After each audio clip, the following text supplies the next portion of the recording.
আমাদের সংস্কৃতি, আমাদের সংস্কার সর্বদা থাকবে আমাদের সাথে। ভারতের মহান গ্রন্থ আর কাব্যের সম্পূর্ণ সংকলন। সাবস্ক্রাইব করুন তিলক।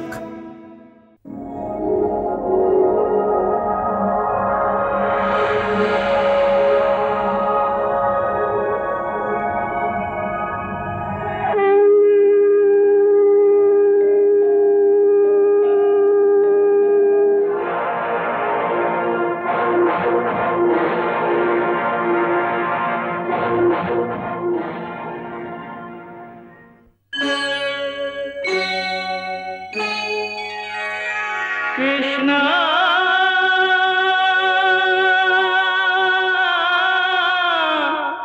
कृष्णा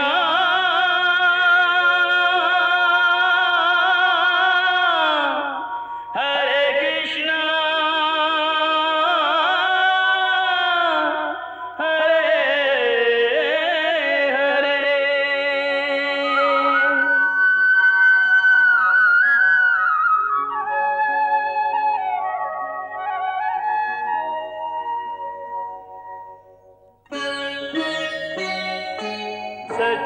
सच्चिदानंद रूपाय विश्वोत्पत्त्यादि हेतवे तापत्रय विनाशाय श्रीकृष्णाय वयं नमः।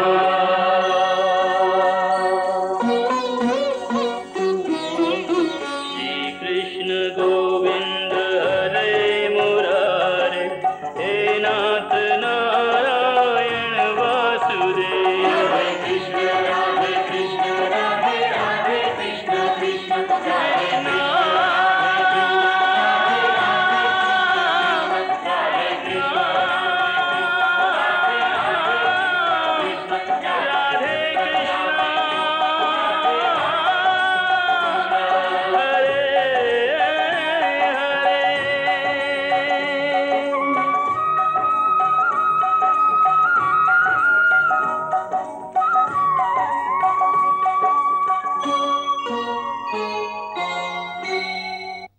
मृत्यु समय जब यह जीवात्मा तन को तज कर जाए रे,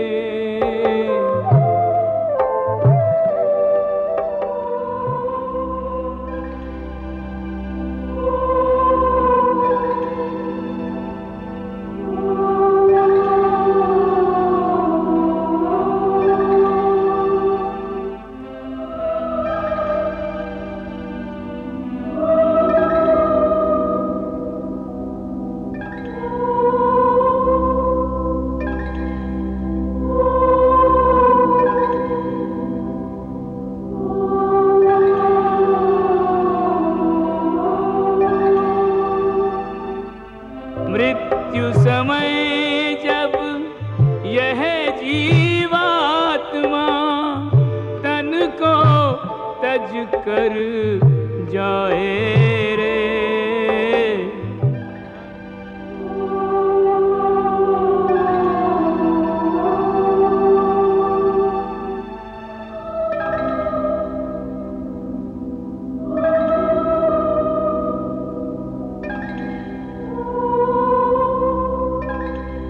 धन दौलत और सगे संबंधी कोई संग न आए रे,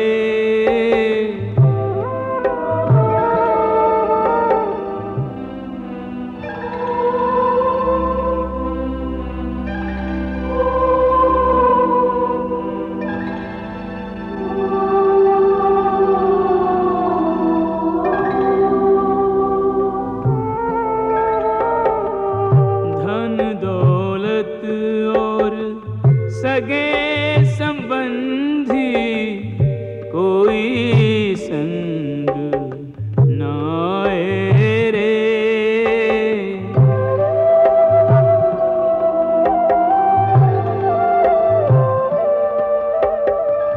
पाप पुण्य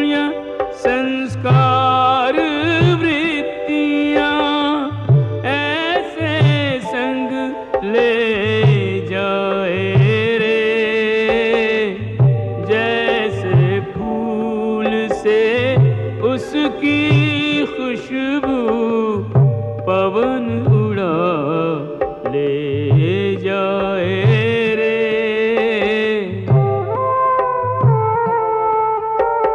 संग चले कर्मों का लेखा, जैसे कर्म कमाए रे।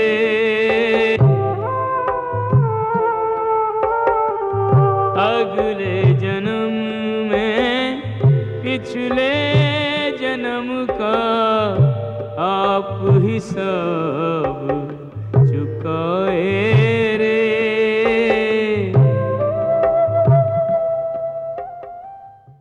হে অর্জুন, জীবাত্মা যখন একটি শরীরকে ছেড়ে যায় তখন ওর সাথে ওর এর আগের শরীরের অভ্যাস, ওর সংস্কার আর ওর ভালো কর্মের হিসাব নিকাশ অর্থাৎ ওর ভাগ্য সূক্ষ্মরূপী ওর সাথে যায়। হে মধুসূদন, মনুষ্যের শরীর ত্যাগ করার পর জীবাত্মা কোথায় যায়? মানব শরীরকে ত্যাগ করার পর মানুষকে নিজের ভাগ্য অনুযায়ী নিজের পাপ এবং পুণ্যকে ভোগ করতে হয়।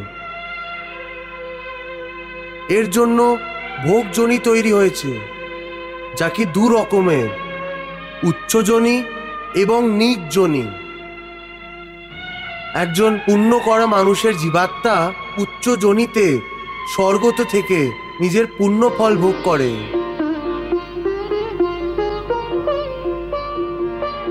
আর পাপী মানুষের জীবাত্মা নিজ জনিতে নরকে থেকে নিজের পাপকে ভোগ করে।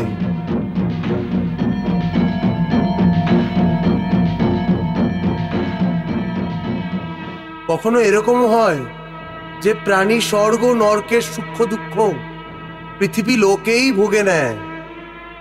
এই লোকেই? ওটা কি করে? এটা তুমি এরকম করে বোঝো অর্জুন, যে কোনো সম্পন্ন মানুষ মহলে থাকে, ওর সেবার জন্য দাস দাসীরা প্রতিটি মুহূর্তে দাঁড়িয়ে আছে।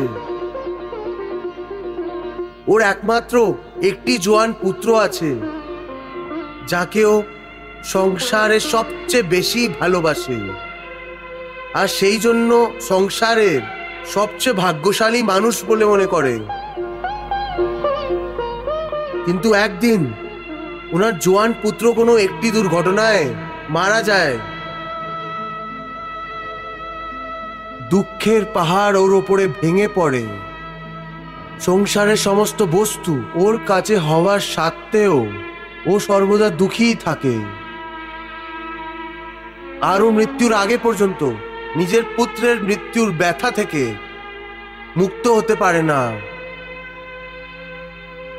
পুত্রের জোয়ান হওয়া পর্যন্ত ওই মানুষ যে সুখ ভোগ করেছে ওই সব স্বর্গের সুখের মতোই ছিল। আর পুত্রের মৃত্যুর পর ও যে দুঃখ ভোগ করেছে ওই সব নরকের দুঃখ থেকে অনেক বেশি ছিল, যা মানুষকে এইভাবেই এই সংসারে থেকেও নিজের পেছনের জন্মের সুখ দুঃখকে ভোগ করতেই হয়। বাহ প্রভু, বাহ। হে মধুসূদন, এখন এটা বলো যে মনুষ্য নিজের পুণ্যকে কোন কোন জনিতে আর কোথায় ভোগ করে? হে অর্জুন, পুণ্যবান মানুষ নিজের পুণ্যের মাধ্যমে হিজড়ে, গন্ধর্ব অথবা দেবতাদের যোনি ধারণ করে স্বর্গলোকে ততক্ষণ থাকে যতক্ষণ ওর পুণ্য শূন্য না হয়ে যায়। অর্থাৎ এই যে প্রাণীর হিসাবে যত পুণ্যকর্ম থাকে ওই সময় পর্যন্তই ওকে স্বর্গতে রাখা হয়।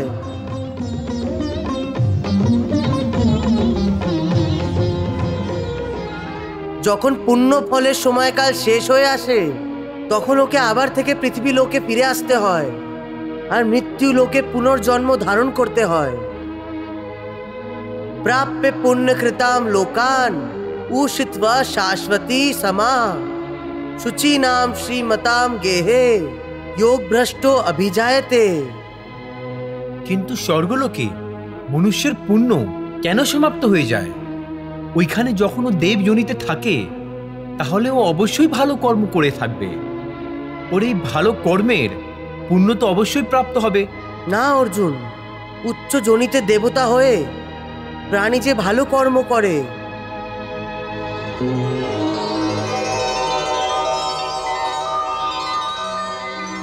অথবা নিজ জনিতে গিয়ে প্রাণী যে নির্মম কর্ম করে, ওই কর্মের ও কোনো ফল পায় না। কেন? কারণ ওই সব ভোগ জনি হয়। ওখানে প্রাণী শুধু নিজের ভালো মন্দ কর্মের ফল ভোগ করে। এই জনির মধ্যে প্রাণীদের করা পুণ্য অথবা পাপ এর ফল পায় না। হে পার্থ, শুধু মানুষের জনিতেই পাপ এবং পুণ্যের ফল পাওয়া যায়, কারণ এটাই কর্মজনি। এর অর্থ এটা হলো, যদি কোনো পশু কারুর হত্যা করে তাহলে ওর পাপ ওকে লাগবে না,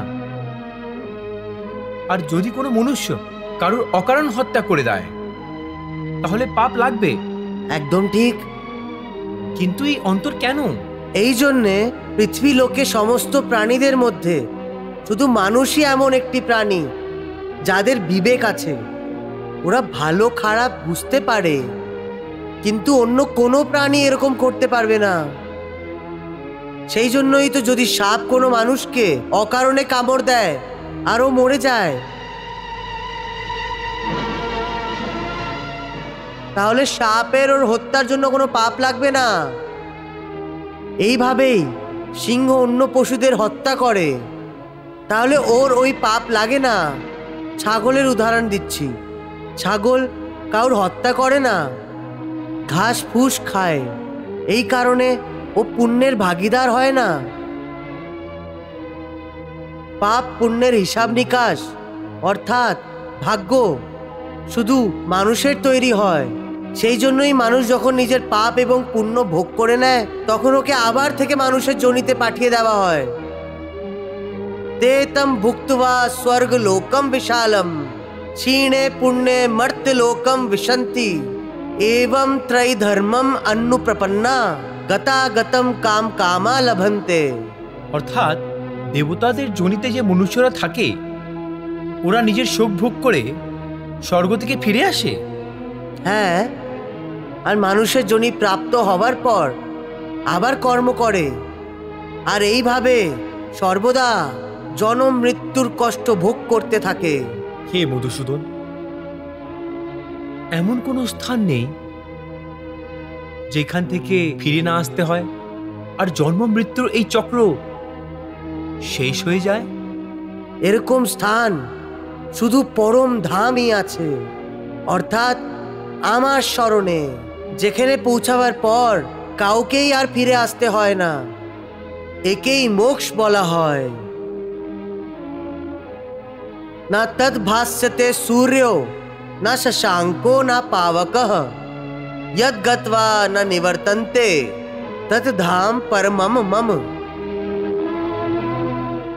सब लोगों से लौट कर जीव भूमि पर आए, वो नहीं लौटे फिर यहाँ धाम जो मेरे जाए, परम शांति वहीं पाए।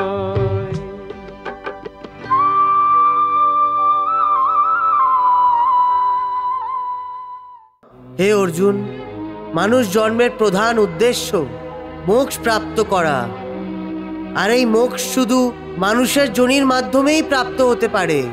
সেই জন্যই মানুষের শরীরকে মোক্ষের দ্বার বলা হয়। হে অর্জুন, মানব শরীর অনেক কষ্ট করে পাওয়া যায়, একে এমনি হাত থেকে যেতে দিতে নেই। দেবতারাও মানব শরীরের আকাঙ্ক্ষা রাখে, কিন্তু মানুষের সমস্যা এই যে ও এই শরীরকে অর্থাৎ মোক্ষ পাওয়ার অবসরকে হারিয়ে ফেলে। সমস্ত আয়ু ভোগ বিলাসে কাটিয়ে দেয়, এমনকি যখন শরীর ছাড়ার সময় আসে তখনও বাসনা ওর পেছন ছাড়ে না।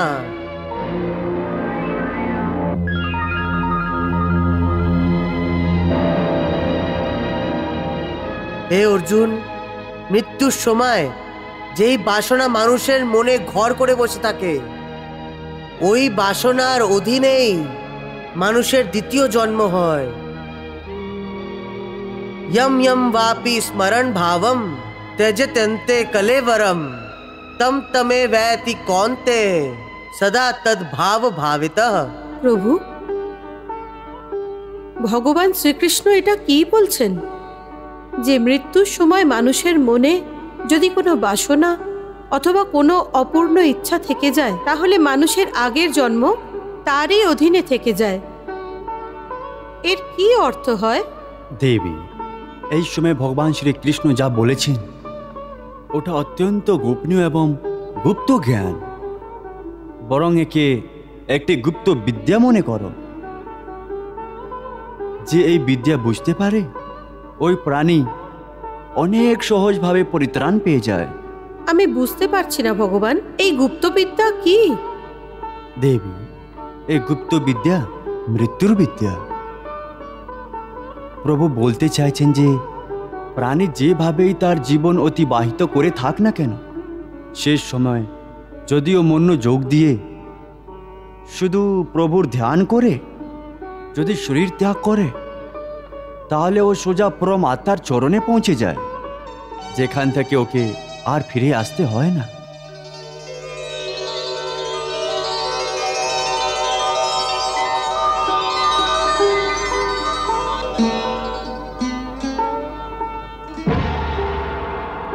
অন্তমতি সৌগতি, অর্থাৎ মৃত্যুর মুহূর্ত অত্যন্ত গুরুত্বপূর্ণ মুহূর্ত হয়। এই মুহূর্তে প্রাণী যেই কথা ধ্যান করে ওটা অনুযায়ী ও দ্বিতীয় জন্ম প্রাপ্ত করে। ভগবান, এই গুপ্ত জ্ঞানকে কোনো উদাহরণ দিয়ে বোঝানোর চেষ্টা করুন। দেবী, এই সম্বন্ধে মহর্ষি জড়ভরত থেকে ভালো আর কি উদাহরণ হতে পারে? জড়ভরত? জড়ভরত একজন নিষ্পাপ ঋষি ছিলেন। উনি মৃত্যুর দ্বার পর্যন্ত পৌঁছে গেছিলেন। উনি হরিণের একটি নিঃস্ব শিশুকে লালন পালন করেছিলেন। ওই শিশুটির প্রতি ওনার মন এত সংযুক্ত হয়ে যায় যে প্রতিটি মুহূর্তে উনি ওই শিশুটিরই চিন্তা করতে থাকতেন। এমনকি নিজের মৃত্যুর সময়ও ওনার ধ্যান ওই শিশুর উপরে ছিল।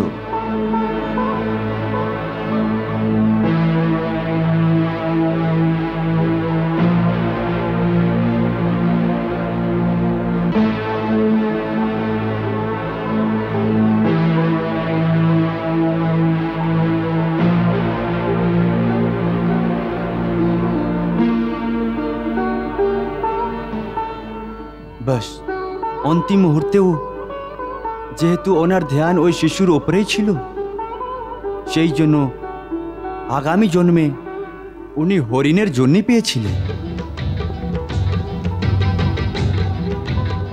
প্রভু, মৃত্যুর সময়কে এত গুরুত্বপূর্ণ কেন মানা হয়?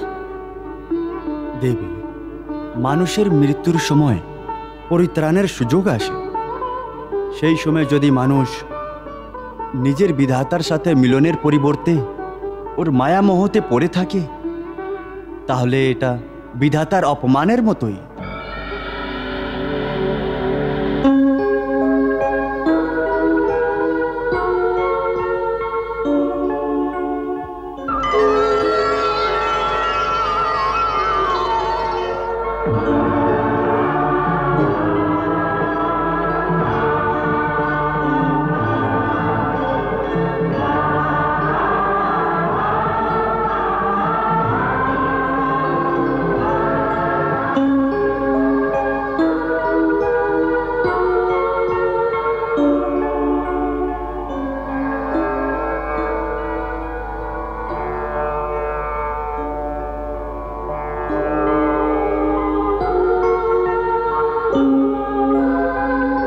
তাহলে এটা বিধাতার অপমানের মতোই, যে ও বিধাতার থেকে বেশি গুরুত্ব ওর বানানো মায়াকে দেয়।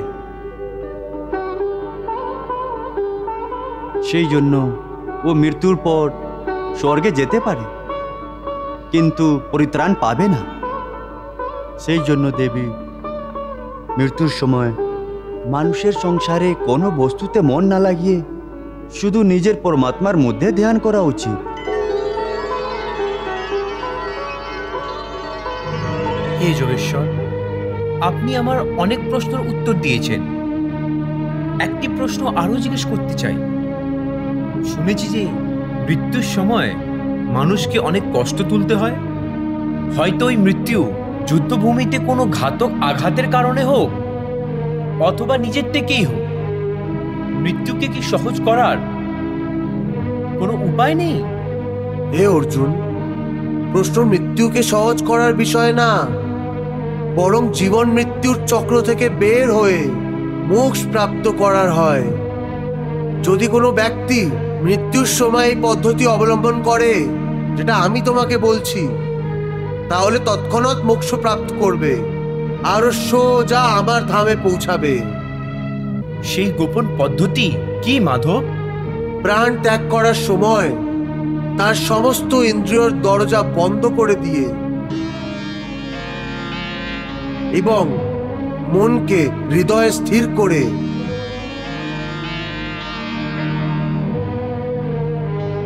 আর প্রাণকে মস্তিষ্কে স্থাপিত করে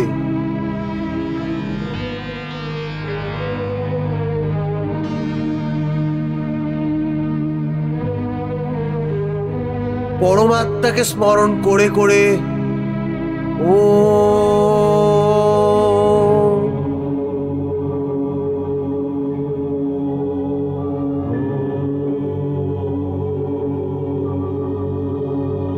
ওম মন্ত্রের উচ্চারণ করে, তাহলে ওই মানুষ সারা জীবন যত পাপই সে করুক না কেন, সে মোক্ষ অবশ্যই প্রাপ্ত করবে।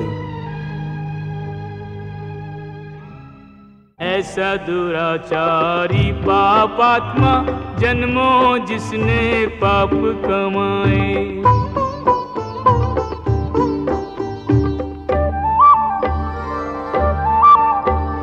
लेकर भाव अनन्य वो अर्जुन मेरी शरण में यदि आ जाए, धर्मात्मा हो जाए उसी क्षण, धर्मात्मा हो जाए उसी क्षण, जिस क्षण मुझ में चित्त लगाए,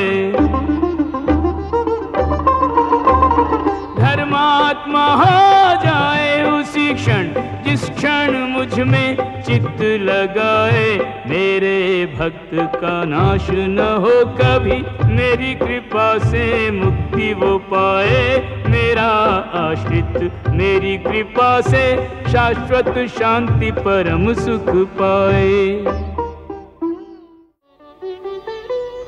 হে ভোলানাথ, প্রভু শ্রীকৃষ্ণ বলছেন যে মৃত্যুর সময় ওম শব্দের উচ্চারণ করলে পাপী থেকে পাপী মানুষের আত্মারও মুক্তি হয়ে যায়। দেবী, ওম শুধু একটি শব্দ নয়, ওম মন্ত্র সমস্ত মন্ত্রের মধ্যে প্রধান।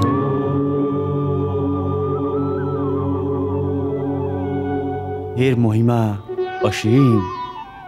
আধ্যাত্মিক সাধনা এবং ওর সফলতার কেন্দ্রবিন্দু হচ্ছে ওম। সিদ্ধি লাভের সূত্র হলো ওম। এটা সেই কমণ্ডল যা থেকে সমস্ত জ্ঞান এবং সমস্ত সৃষ্টি উদ্ভূত হয়েছে।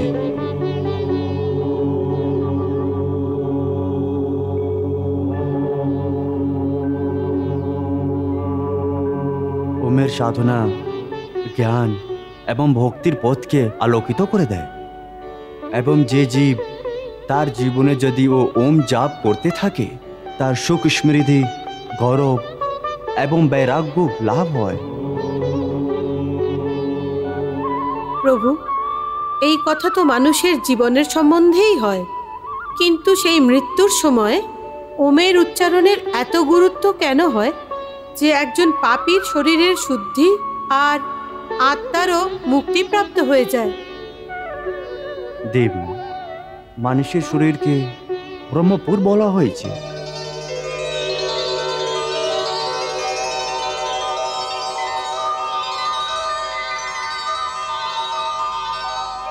আর মানব দেহের ভিতরে হৃদয় কোমল ও তার দিব্য জ্যোতি প্রকাশিত থাকে।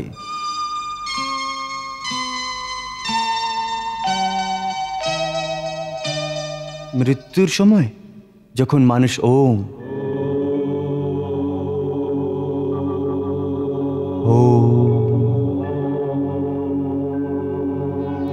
ওমের মন্ত্রের উচ্চারণ একটি ছন্দের সাথে করে, তখন আত্মা এবং পরমাত্মা দুজনই পরম সুখ এবং মহা আনন্দিত হয়ে একসাথে নেচে ওঠে। আর দুজনেই একে অপরের সাথে দেখা করার জন্য এত উদ্বিগ্ন হয়ে যায়, যেন যুগ যুগ ধরে বিচ্ছিন্ন দুজন প্রেমী সমস্ত সীমা রেখা ভেঙে একে অপরের অন্তর্ভুক্ত হবার জন্য একজন আর একজনের দিকে এগিয়ে যাচ্ছে।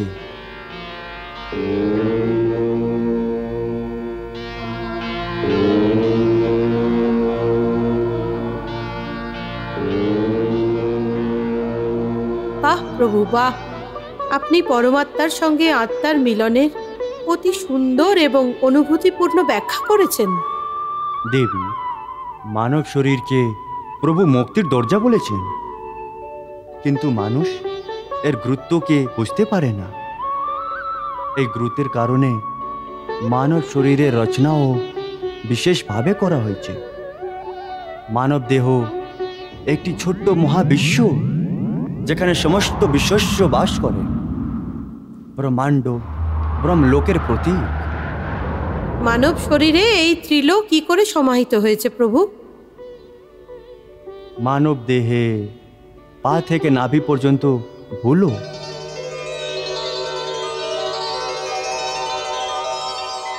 নাভি থেকে কণ্ঠ পর্যন্ত অন্তরিক্ষ,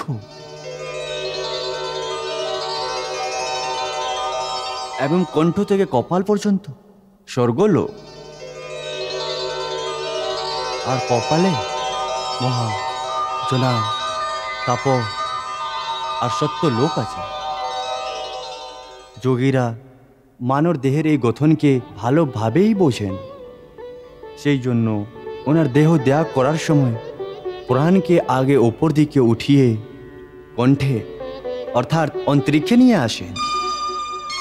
কণ্ঠে বিশুদ্ধ চক্র দিয়ে আজ্ঞা চক্রে নিয়ে যায়,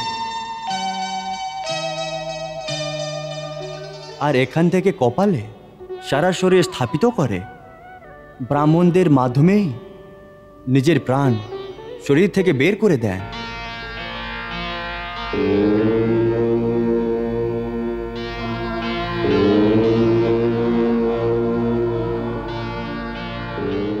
সাধারণ মানবের এই পদ্ধতির জ্ঞান নেই, সেই জন্য ওদের প্রাণ প্রায় অন্য দরজা দিয়ে বেরোয়। হে কেশব, তুমি আমার মনে জ্ঞানের জ্যোতকে জ্বালিয়ে আমার অন্ধকারকে নষ্ট করে দিয়েছ।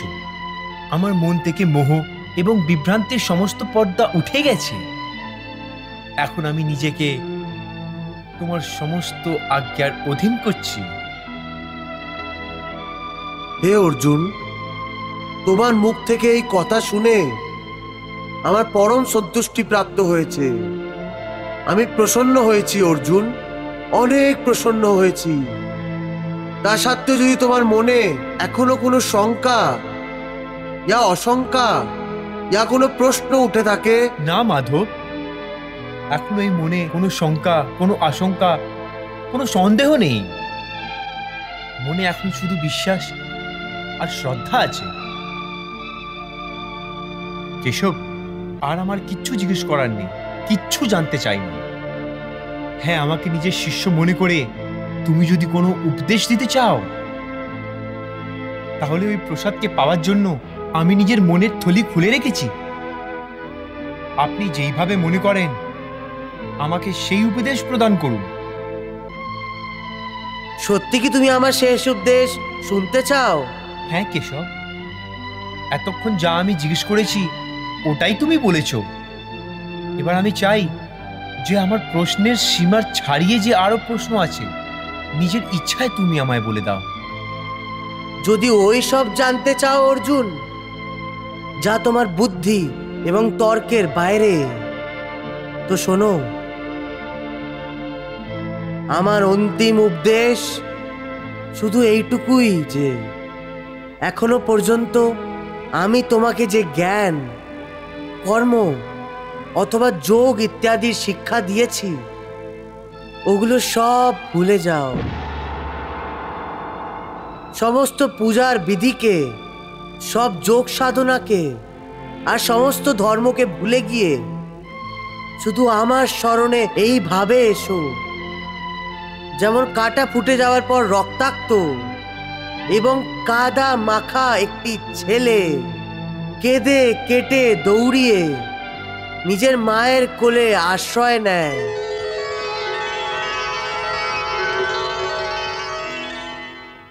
আর যেইভাবে মা ওর শরীর থেকে সমস্ত গন্ধ এবং কাদা ধুয়ে ওকে আবার থেকে একটি ফুলের মতো নির্মল এবং স্বচ্ছ বানিয়ে দেয়,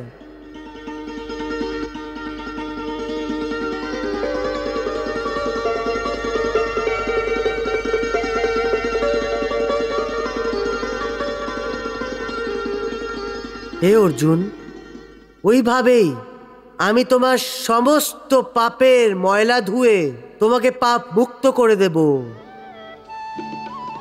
আর সমস্ত সংসারী বন্ধন থেকে মুক্তি দিয়ে তোমাকে শাশ্বত শান্তি প্রদান করব। সেই জন্য সর্বধর্মান পরিত্যজ্য মামেকম শরণম ব্রজ अहम त्वा सर्व पापेभ्यो मोक्षयिष्यामि मा शुचः। सब धर्मों के भेद भुला के एक मेरा शरणागत हो जा। मैं हर पाप से मुक्ति दूंगा, शोक न कर मेरी भक्ति में खो जा। शोक न कर मेरी भक्ति में खो जा। धर्म अधर्म के भेदों से न्यारे अमर है गीता के बोल सारे। हे नाथ नारायण वासुदेव, श्री कृष्ण गोविंद हरे मुरारे। हे नाथ नारायण वासुदेव, पितुमातु स्वामी सखा हमारे। पितुमातु स्वामी सखा हमारे। हे नाथ नारायण वासुदेव, श्री कृष्ण गोविंद हरे मुरारे। हे नाथ नारायण वासुदेव। हरे कृष्ण कृष्ण कृष्ण हरे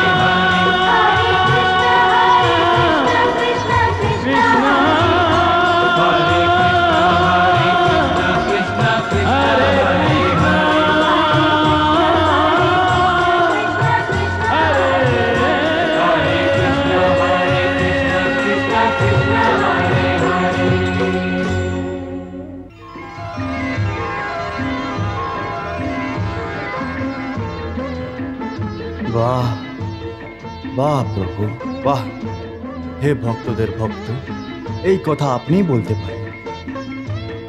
এরপর আর কিছু বলার জন্য বাকি থাকেনি। আপনার জয় হোক প্রভু, আপনার জয় হোক।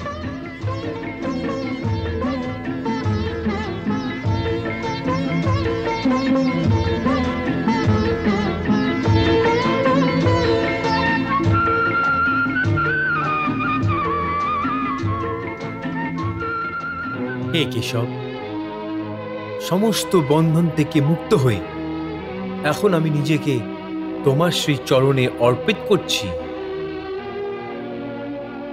আমাকে আজ্ঞা দাও যে এখন আমি কি করব। अर्जुन यह महाभारत का महापर्व तेरे बिन कैसे मनेगा।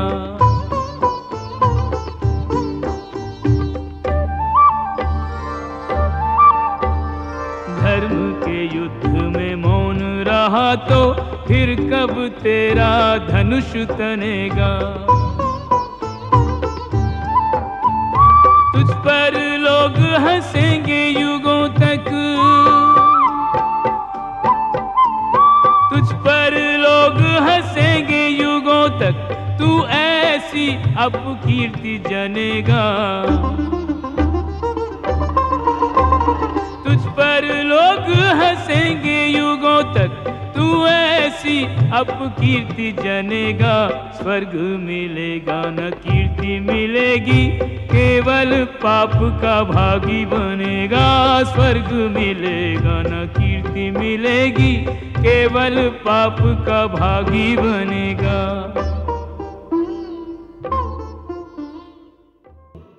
হে অর্জুন, এখন তুমি ধর্মক্ষেত্রে নিজের কর্তব্যের পালন করার জন্য এগিয়ে যাও। নিজের গান্ডিব তুলে নিয়ে আর ওর সুতো টানো, আর নিজের গান্ডিবের আওয়াজ দিয়ে যুদ্ধের ঘোষণা করো।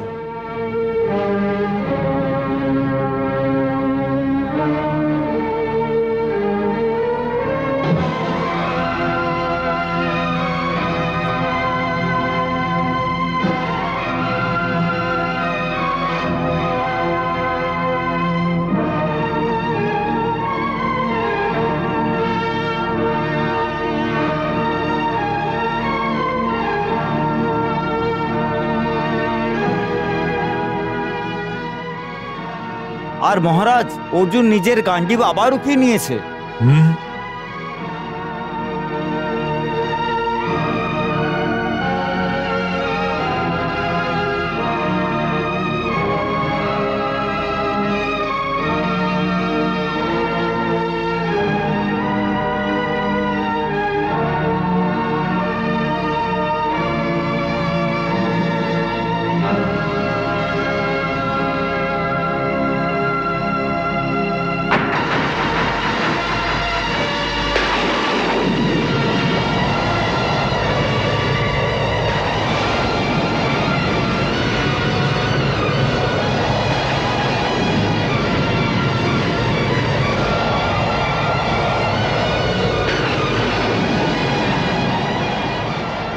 অর্জুন নিজের গান্ডিবের সুতো টেনে এমন প্রলয় এনে দিয়েছে, মনে হচ্ছে ও যুদ্ধের ঘোষণা করছে। অবশেষে আমি যা ভেবেছিলাম সেটাই ঘটেছে। এখন অর্জুন শাস্ত্র অবশ্যই ওঠাবে। মহারাজ, একটি বিচিত্র জিনিস হয়েছে। ভগবান শ্রীকৃষ্ণের গীতার উপদেশ শোনার জন্য সাক্ষাৎ সময়ও থেমে গিয়েছে, আর সমস্ত সৈনিকরা যারা অচল এবং শিথিল হয়ে গিয়েছিল মনে হচ্ছে আবার জীবিত হয়ে গেছে।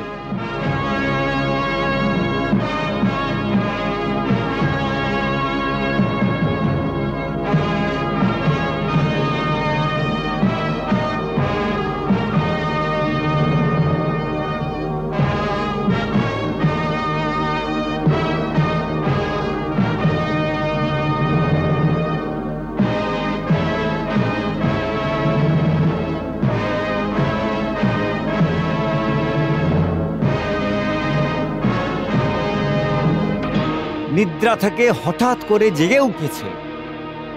এর অর্থ হলো কয়েক মুহূর্তের মধ্যেই যুদ্ধ আরম্ভ হবে। হ্যাঁ মহারাজ, যুদ্ধ আরম্ভ হবে, আর আমার বিশ্বাস হয়ে গেছে ধর্মাত্মা পাণ্ডব নিজের বিজয়ের দিকে এগিয়ে যাবে। কিন্তু এই কথা তুমি এত বিশ্বাসের সঙ্গে কি করে বলতে পারো যে বিজয় পাণ্ডবদেরই হবে? আমাদের পক্ষে তাতশ্রী ভীষ্ম, আচার্য দ্রোণ, কৃপাচার্য আর এমন অনেক অজেয় যোদ্ধারা আছেন। সব আছে, কিন্তু শ্রীকৃষ্ণ এবং অর্জুন তো আমাদের পক্ষে নেই, তাই না? তাতে কি হয়েছে মহারাজ? ভগবান বেদব্যাস আমাকে যে দিব্য দৃষ্টি প্রদান করেছিল, ওর মাধ্যমে আমি ভগবান শ্রীকৃষ্ণের বিরাট এবং চতুর্ভুজ রূপ দেখেছি। উনি সর্বশক্তিমান। উনি যদি চান তাহলে সংসারের সমস্ত সৈনিকরা যদি এক হয়ে যায়, তাহলে ওই সৈনিক ও যোদ্ধাদের পরাজিত করতে পারবে না, যার পক্ষে ভগবান শ্রীকৃষ্ণ স্বয়ং থাকবেন। সেই জন্যে আমার বিশ্বাস যে জয় পাণ্ডবদেরই হবে। যত্রা যোগেশ্বরা কৃষ্ণ यत्र पार्थो धनुर्धर तत्र श्री विजयो भूति ध्रुवा नीतिर्मतिर्ममा। যেখানে যোগেশ্বর ভগবান শ্রীকৃষ্ণ আছেন আর যেখানে গান্ডীব ধনুর্ধর অর্জুনের মতো যোদ্ধা থাকে ওখানে বিজয় হবে, বিজয় হবেই। এমনকি পরাজয়ও ওদের স্পর্শ করতে পারবে না, এটা আমার সম্পূর্ণ বিশ্বাস। হে অর্জুন, তুমি তোমার গান্ডীবের সুতো টেনে যুদ্ধের ঘোষণা তো করে দিয়েছো। এখন এখন নিজের সারথীকে আজ্ঞা দাও যে আমি কি করব। কেশব, আমি তোমাকে আজ্ঞা দিব? হে অর্জুন, এর মধ্যে আশ্চর্য হওয়ার কি আছে? এই যুদ্ধে আমি তোমার সারথি আর তুমি আমার মহারথী। আমাকে তোমার এই রথের ঘোড়ার লাগাম ধরতে হবে আর তোমাকে গান্ডীবের সুতো। সেই জন্য হে অর্জুন, যতক্ষণ তুমি আজ্ঞা দেবে না ততক্ষণ আমি এই রথকে এগিয়ে কি করে নিয়ে যাব? হে মহারথী, আজ্ঞা দিন। হে মহারথী, দয়া করে আজ্ঞা দিন। হে পার্থ সারথি, রথকে পাণ্ডব সৈনিকদের মাঝখানে আবার আমার নিশ্চিত স্থানে নিয়ে চলো।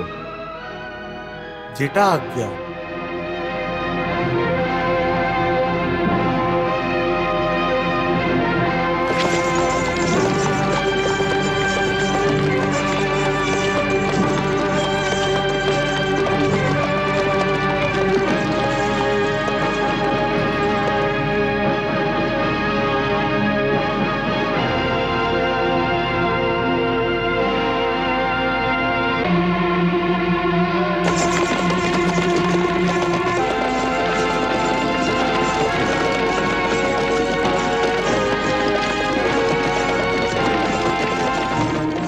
সঞ্জয়, চুপ করে আছো কেন?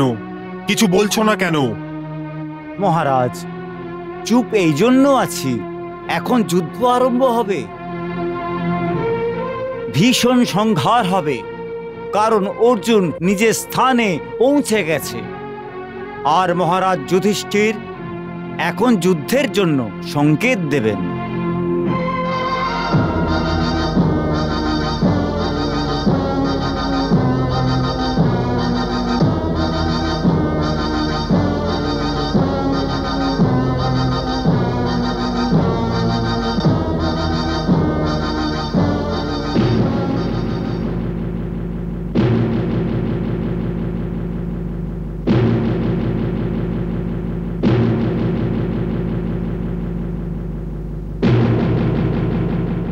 কিন্তু এটা কি? কি হয়েছে সঞ্জয়? আমাকেও তো বলো।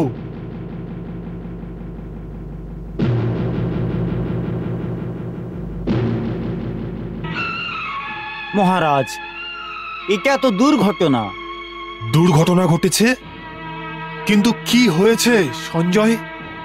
মহারাজ, জ্যেষ্ঠ পাণ্ডব মহারাজ যুধিষ্ঠির নিজের সমস্ত শস্ত্র খুলে ফেলে রথে রাখছেন। শাস্ত্র রাখছে? হ্যাঁ মহারাজ, আর এই সব দেখে পাণ্ডবেরা চিন্তায় পড়ে গেছে।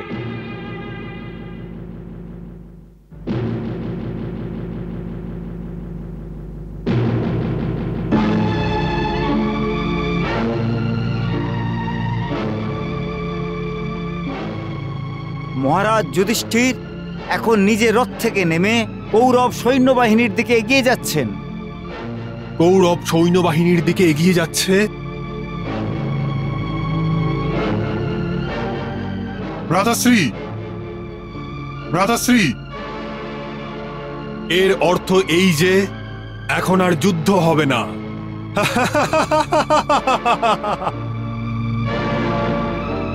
ভয় পেয়েছে ও কৌরবের বিশাল সৈন্যবাহিনী দেখে।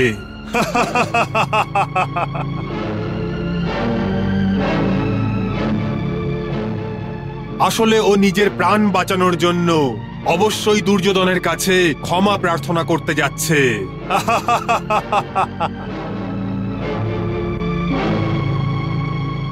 ভাগ্নে, তুমিও কি ওটাই দেখছো যেটা আমি দেখছি? হ্যাঁ মা বাবু, হ্যাঁ। এখন কৃষ্ণ কি করবে? কি করবে কৃষ্ণ?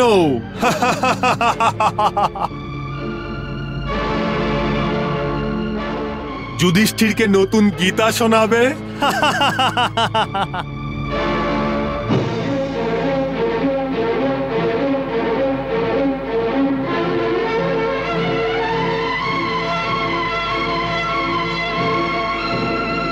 এটা তো চমৎকারই হচ্ছে।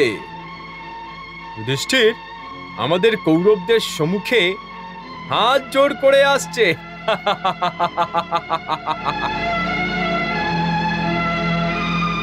বড় ভ্রাতা, ভ্রাতাশ্রী, ভ্রাতাশ্রী, ভ্রাতাশ্রী, ভ্রাতাশ্রী, ভ্রাতাশ্রী, ভ্রাতাশ্রী। মহারাজ, আপনি আমাদের বড় ভাই হয়ে আমাদের সবাইকে ছেড়ে শত্রুদের দিকে কেন যাচ্ছেন? আরে যেই সেনাবাহিনীতে দুর্যোধন, কৃপাচার্য, দ্রোণাচার্য এবং ভীষ্ম পিতামহের মতো যোদ্ধা থাকেন, ওদের সাথে যুদ্ধ করার সাহস তো কোনো মূর্খই করবে। হ্যাঁ,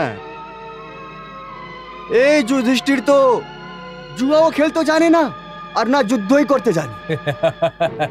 যুদ্ধের আগেই ভয় পেয়ে গেছে। ক্ষত্রিয়দের নামে কলঙ্ক এই যুধিষ্ঠির। হ্যাঁ, আপনি তো সমস্ত শস্ত্রই রেখে দিয়েছেন। এইভাবে শস্ত্র ফেলে দেওয়া উচিত না মহারাজ। আরে আমরা ক্ষত্রিয় যোদ্ধা। হে ধর্মশ্রেষ্ঠ, আপনার মনে কি আছে বলুন? আমি বলছি যে যুধিষ্ঠিরের মনে কি আছে। যুদ্ধে ভয় পেয়ে দুর্যোধনের শরণে যাচ্ছে ওই কাপুরুষ।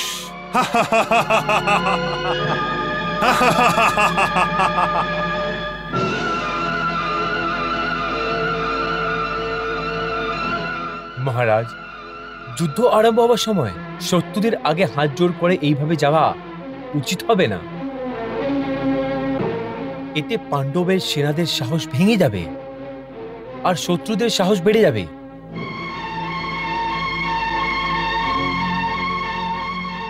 হ্যাঁ মহারাজ, ফিরে চলুন আর যুদ্ধ আরম্ভ করার সংকেত দিন। না, আমি যুদ্ধ করার জন্য সংকেত দেবার অবস্থায় নেই।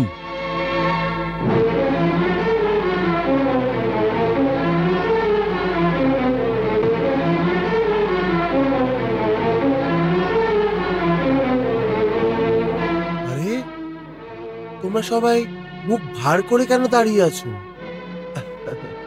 চিন্তা করো না, ধর্মরাজ যুধিষ্ঠির যুদ্ধের আগে নিজের ধর্ম পালন করতে গেছে। কৃষ্ণ